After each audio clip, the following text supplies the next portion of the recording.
Have you ever realized that the most important things your mother did for you were the smallest things? Not the big celebrations, not the expensive gifts, but the quiet, ordinary moments that happened every single day. Maybe she woke up earlier than everyone else in the house.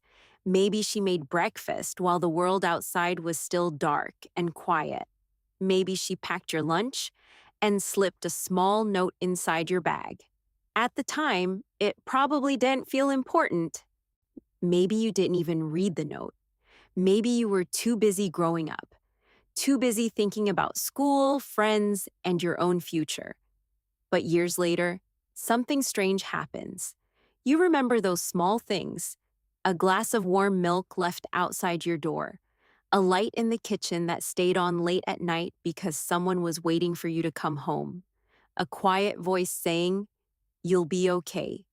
When we are young, we often think love must be something big, something dramatic, something we can easily see. But mothers often show love in a very different way, through patience, through routine, through thousands of small actions that slowly shape our lives. And the truth is, we rarely understand their meaning when they are happening. We only understand them years later, sometimes after we move away, sometimes after life becomes difficult, sometimes when we begin caring for others the same way they once cared for us. Tonight's gentle story is about one man who slowly began to realize something important.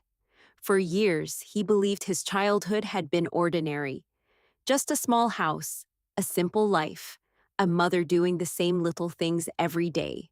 But one day, as an adult, he began to see those memories differently, and he realized that the smallest habits his mother had quietly taught him how to live, how to be kind, how to be patient, and how to care for people without expecting anything in return.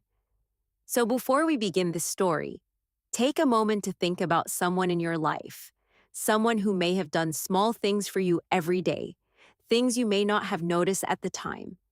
Because sometimes the quietest acts of love leave the deepest marks on our hearts. And this story begins with a simple memory inside a small kitchen in a quiet town called Cedar Hill.